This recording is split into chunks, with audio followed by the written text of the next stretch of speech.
وہ ہے ہماری مسجد کی کمیونیکیشن. ہماری جو مسجد کی کمیونیکیشن ہے اس کے اوپر کوئی چیک نہیں ہے, کوئی اس کے اوپر ریاست کا کنٹرول نہیں ہے. کوئی بھی مولوی کسی بھی مسجد میں بیٹھ کر ممبر پر کچھ بھی کہتا رہے اس کو کوئی پوچھنے والا نہیں ہے, کیونکہ ہم نے مسجدوں کو اس طرح سے مین اسٹریم کیا نہیں ہے. ہم نے ان کو اس طرح سے جس طرح ہونا چاہیے کہ جو امام ہے اس کو کوئی کرائٹیریا ہونا چاہیے, خطیب کا کوئی کرائٹیریا ہونا چاہیے کہ اس کا کرائٹیریا کیا ہے, وہ کیا بات کرے گا, وہ کیا گفتگو کرے گا, اور اگر وہ کوئی ایسی بات کر رہا ہے جس سے قانون میں ہاتھ لینے والے واقعات کو وہ بڑھا چڑھا کر پیش کر رہا ہے اور لوگوں کو اس پہ اکسا رہا ہے, تو ان کے خلاف کارروائی ہونی چاہیے. یہ کے پی کے نے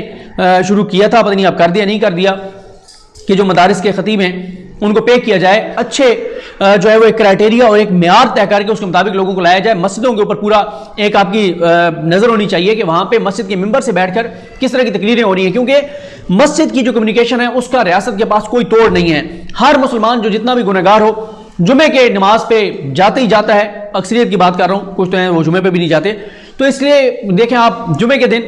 3 اگر فلور ہیں مسجد کے, تینوں فل ہوتے ہیں, عام نماز کے اوپر 3 صفحے بھی نہیں ہوتی. تو اس لیے وہاں سے جو تقریریں ہوتی ہیں وہ بہت سینسٹیو, یا میں اسلام آباد میں کچھ تقریریں سنتا ہوں بہت خوفناک قسم کی تقریریں کی جاتی ہیں, تو اس کو بھی ایک دیکھنا ہوگا. یعنی ایک تو یہ آپ ذہن میں رکھیں کہ یہ جو اس طرح کے واقعات ہیں یہ نہ تو کوئی ایک ان کی وجہ ہے, یہ پچھلے 30-40 سال کی وجوہات ہیں. جس طرح سے ہمارے ہاں مجاہدین تیار کرنے کے لیے جو ہے وہ مدارس بنائے گئے, ان کو فنڈنگ کی گئی, انتہا پسندی کو فروغ دیا گیا اور ریاستی سطح پر دیا گیا. ایسا نہیں ہے کہ ہماری ریاست کے قصور نہیں ہے, غلطیاں نہیں ہیں, ریاست کے قصور غلطیاں ہیں. اور اب اس کو کنٹرول کرنے کے لیے بھی 40 سے 50 سال لگیں گے مکمل طور پر اس کو کنٹرول کرنے کے لیے. آپ کو پوری کی پوری ایک نسل اس کے لیے تیار کرنی ہوگی, آپ کو اویئرنیس دینی ہوگی, آپ کو ایجوکیٹ کرنا ہوگا, آپ کو شعور دینا ہوگا, اور اس کے ساتھ ظاہر ہے پھر باقی اگلے سٹیپ بھی ساتھ کرنے ہوں گے آپ کو, جو سزائیں دینے والے ہیں کہ اگر کوئی یہ کام کرتا ہے جو ذمہ داران ہیں ان کو سزائیں دی جائیں. اور میں نے تو یہ ٹویٹ بھی کیا تھا کہ راتوں کو بھی عدالتیں کھول کے آپ کو چلانی پڑیں, راتوں کو بھی عدالتیں لگائیں, اور ابھی آپ اگر سریعام پھانسی نہیں دے سکتے, پھانسی گھاٹ کی ویڈیوز بنائیں, جاری کریں, دکھائیں کہ یہ ہوگا اگر کوئی اس طرح سے قانون ہاتھ میں لے گا. لیکن ہمارے ہاں آپ کو پتہ ہے سزائیں نہیں ہوتی. ہمارے ہاں جب مذہبی معاملات ہوتے ہیں, ایک تو ہم لوگ اتنے خوفزدہ ہیں کہ ہم اس کی مذمت کرتے ہوئے ڈرتے ہیں, اور عدالتیں ان کو سزائیں دیتے ہوئے ڈرتی ہیں. دہشت گردوں کی ڈرتی ہیں, دہشت گرد تو بہت جو ہے وہ گنے چنے ہوتے ہیں, ان کو ہماری بہت سے ججز ڈرتے ہیں, جس کے لیے ملٹری کورٹس بنانی پڑتی ہیں. یہ تو پھر بھی جو ہے وہ مذہبی معاملات ہیں جس میں ایک بڑا طبقہ جو ہے وہ اس کو جسٹیفائی کرنے پہ بھی لگ جاتا ہے. اچھا, اس کے بعد یہ ہے کہ میں دیکھ رہا تھا ایک اس کو جوڑ دیا گیا, ٹی ایل پی کے ساتھ جوڑ دیا گیا. اگر ٹی ایل پی اس میں ذمہ دار تھی تو ایف آئی آر میں تحریک لبیک کا نام آنا چاہیے. یہ تحریک لبیک کا معاملہ نہیں ہے, صرف مسئلہ یہ ہے کہ جب ثانیہ یونا آباد ہوا اس وقت تو ٹی ایل پی نہیں تھی, اس سے پہلے آپ دیکھیں باقی صرف مذہب کے نام پہ یہ چیزیں نہیں ہوئی. ثانیہ بلدیہ میں کیا ہوا, کتنے لوگوں کو زندہ جلا دیا گیا. ابھی یہ کیمیکل فیکٹری میں کیا ہوا, کس طرح سے ہوا. پھر پاکستان کے اندر تو وہ جماعتیں بھی ہیں جو طالبان کو سپورٹ کرتی رہی ہیں, ان کی قتل و غارت گری کو, ان کے خودکش حملوں کو سپورٹ کرتی رہی ہیں. اور پھر یہ جو نعرہ ہے نا لبیک یا رسول اللہ, اس کو آپ تحریک لبیک کے ساتھ ایک سوشل میڈیا پہ جوڑ دیا گیا ہے. لبیک یا رسول اللہ کا نعرہ جتنے بھی بریلوی ہیں وہ لگاتے ہیں, لبیک یا رسول اللہ کا نعرہ. یہ اب جس طرح سے آپ دیکھیں خودکش حملہ آور جو ہیں وہ نعرہ تکبیر لگا کے اور خودکش حملہ کرتا ہے. اب نعرہ تکبیر لگا کے اگر وہ خودکش حملہ کرتا ہے تو کیا نعرہ تکبیر لگانے والے سارے مسلمان خودکش حملہ آوروں کے سپورٹر بن گئے ہیں یا ان سے جوڑ دیا جائے؟ ایسا نہیں ہوتا. اور اگر تحریک لبیک ذمہ دار تھی تو ان کا نام ایف آئی آر میں آنا چاہیے تھا. میں نے آپ کو کہا نا کہ ہر کسی نے اپنی اپنی مرضی کے ٹارگٹ, کچھ ہیں وہ پاکستان کو گالیاں دے رہے ہیں, کچھ ہیں وہ فوج کو گالیاں دے رہے ہیں, کچھ ہیں وہ کہہ رہے ہیں دیکھیں جی حکومت نے اور فوج نے جو ڈیل کی تھی ٹی ایل پی کے ساتھ یہ اس کا نتیجہ, یہ اس کا نتیجہ نہیں ہے. یہ 40-50 سال سے یعنی 30-40 سال سے تو یہ جو ہم نے افغان جہاد میں جو حصہ لیا اور وہاں سے ہم نے جو متشدد رویے اور پھر مجاہدین تیار کرنے کے لیے اور ساری چیزیں کرنے کے لیے جو فنڈنگ کی مدارس کو, اور پھر جس طرح سے ہم نے چیک نہیں رکھا, مدارس آج بھی کنٹرول میں نہیں ہے حکومت کے, مدارس کا نصاب آج بھی حکومت کے کنٹرول میں نہیں ہے. اسکولوں کے اندر دیکھ لیں, یعنی جو نصاب میں چیزیں پڑھائی جانی چاہیے تھیں وہ اس طرح سے نہیں پڑھائی جا رہی تھی, چینجنگز اب کی جا رہی ہیں. اور پھر مسجدوں کے اوپر بار بار کہہ رہا ہوں, مسجدوں کے ممبر کے اوپر حکومت کا کوئی کنٹرول نہیں ہے, کوئی پتہ نہیں ہے, کوئی بھی خطیب بیٹھ کے جو مرضی کہتا رہے, کوئی چیک اینڈ بیلنس نہیں ہے, کوئی اس کو پوچھنے والا نہیں ہے.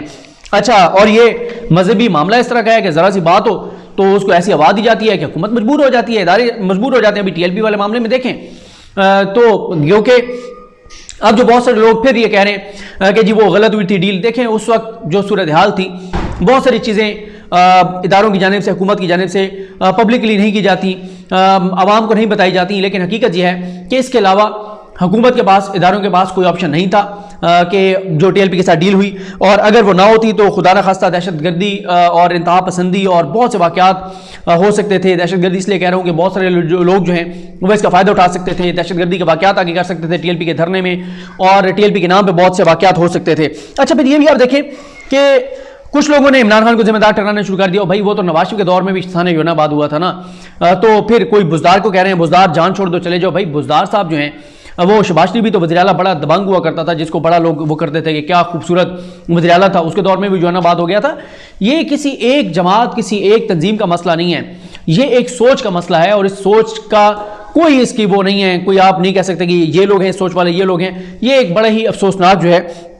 وہ صورتحال ہے۔ دنیا بھر میں بھی آپ دیکھیں اس طرح کے واقعات مذہب کے خلاف بڑھ رہے ہیں، مسلمانوں کے خلاف کیا ہو رہا ہے، کینیڈا میں دیکھیں اور ملکوں میں دیکھیں، بھارت میں اقلیتوں کے ساتھ کیا ہو رہا ہے، دنیا بھر میں بھی اس طرح کی چیزیں جو ہیں وہ بڑھ رہی ہیں جو افسوسناک ہیں۔ تو بہرحال نصاب میں تبدیلیاں کرنی ہوں گی، مساجد کے اوپر جو چیک رکھنا ہوگا، جو خطیب وہاں پہ خطاب کر رہے ہیں، یونیورسٹیز کے اندر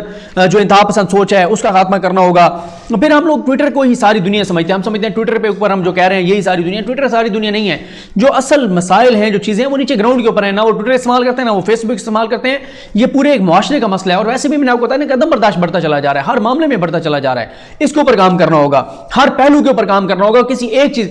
صرف سزائیں دینا حل نہیں ہے، اویئرنیس دینا، شعور اجاگر کرنا، جھوٹے الزام لگانے والوں کو سزائیں دینا۔ اور پھر اسی طرح سے ایک اور بڑا مسئلہ آتا ہے، وہ یہ آتا ہے کہ مذہبی تنظیموں کی جانب سے یہ کہا جاتا ہے کہ جتنے بھی توہین رسالت یا توہین مذہب کے مرتکب لوگ ہوتے ہیں ان کو عدالتوں سے سزائیں نہیں ہوتی، ان کے بھی کیسز فیئر ٹرائل چلنے چاہیے، ان کو بھی سزائیں ہونی چاہیے اگر کوئی توہین رسالت کرتا ہے یا توہین مذہب کرتا ہے، تاکہ لوگوں کو عدالتوں کے اوپر اعتماد ہو کہ اگر کسی نے توہین رسالت خدا نخواستہ کی ہے، توہین مذہب کیا ہے، ہم جب کمپلینٹ کریں گے تو ان کو سزا دی جائے گی، یہ بھی ہونا چاہیے۔ پھر اس کے بعد یہ بھی ہے کہ میں دیکھ رہا تھا کہ کچھ پی ٹی آئی کے بھی نام لیوا جو ہیں وہ بھی ٹارگٹ کر رہے تھے فوج کو،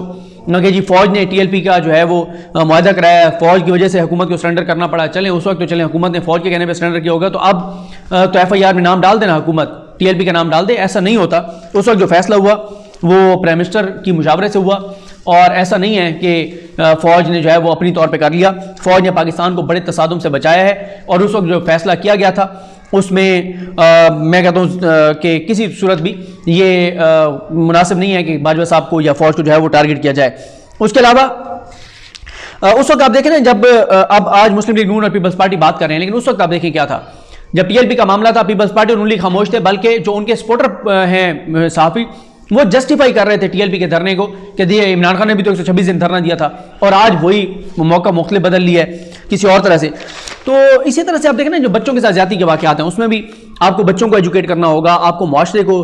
سدھارنا ہوگا، آپ کو اخلاقیات بہتر کرنی ہوں گی، اور ساتھ ہی آپ کو سزائیں بھی دینی ہوں گی، یہ ساری چیزیں آپ کرنی ہوں گی، کوئی ایک چیز حل نہیں ہے تمام چیزوں پر۔ اور جیسے میں نے آپ کو بتایا کہ یہ 30-40 سال کا مسئلہ ہے، یہ ایک دن کا مسئلہ نہیں ہے، یہ ایک سوچ کا مسئلہ ہے، یہ ایک جماعت کا مسئلہ نہیں ہے، اور اس میں ماضی میں بہت اداروں کی بھی غلطیاں ہیں، سیاسی جماعتوں کی بھی غلطیاں ہیں، لیکن اب سب کو مل بیٹھنا ہوگا۔ لیکن یہاں پر بھی آپ دیکھیں کہ پاکستان کے جہاں پہ ایشو ہوتا ہے، ایف اے ٹی ایف کا مسئلہ ہوتا ہے، کشمیر کا مسئلہ ہوتا ہے، وہاں پہ بھی ہماری جماعتیں تقسیم ہوتی ہیں، ایک پیج پر نہیں آتی، سب جماعتوں کو ایک پیج پر آنا ہوگا، مشترکہ جیسے ایک دہشت گردی کے خلاف نیشنل ایکشن پلان تھا اسی طرح کا ایک ایکشن پلان بنانا چاہیے، اور جہاں جہاں پہ ضرورت ہے جو کرنے کی ضرورت ہے اس پر عمل کرنا چاہیے اور اس پہ کام کرنا چاہیے، کوشش کرنی چاہیے، اور ہمیں اس سوچ کو ڈسکریج کرنا چاہیے اور ایجوکیٹ کرنا چاہیے لوگوں کو، اور ہم سب کو اپنے رویوں میں برداشت پیدا کرنی ہوگی، عدم برداشت کے کلچر کی حوصلہ شکنی کرنی ہوگی، اور ہم سب کو اپنا کردار ادا کرنا ہوگا۔ اور سوشل میڈیا کے اوپر بھی صرف ایک چیز کو لے کے کوئی عمران خان کو ٹارگٹ کر رہا ہے، تو کوئی بزدار کو ٹارگٹ کر رہا ہے، تو کوئی فوج کو ٹارگٹ کر رہا ہے، تو کوئی کہہ رہا ہے یہ نون لیگ ذمہ دار ہے، تو کوئی کہہ رہا ہے پیپلز پارٹی ذمہ دار ہے، کوئی کہہ رہا ہے پاکستان یہ ہو گیا وہ ہو گیا۔ سب کو اپنا کردار ادا کرنا ہوگا، خاص طور پہ ہمارے ریاستی اداروں اور ہماری جوڈیشری کو، حکومت کو۔ اور عمران خان صاحب بہرحال وہ جس طرح سے بتایا بھی سے حسین خاور صاحب نے کہ عمران خان صاحب اور بزدار صاحب خود اس معاملے کو دیکھ رہے ہیں، اور عمران خان صاحب ضرور جس طرح سے اس وقت انٹرنیشنلی پاکستان کو امبیرسمنٹ کے سامنے ہوا ہے، ضرور عمران خان صاحب اس واقعے پہ جو ہے وہ فوکس رکھیں گے، اور انشاءاللہ ذمہ داران کو منطقی انجام تک پہنچا کے اور پاکستان یہ دکھائے گا کہ پاکستان کی ریاست اس طرح کی دہشت گردی کو کبھی بھی سپورٹ نہیں کرے گی۔ مجھے اپنی دعا میں یاد رکھیں۔ اللہ کریم ہم سب کا ہمیں ناصر ہو۔ اللہ حافظ۔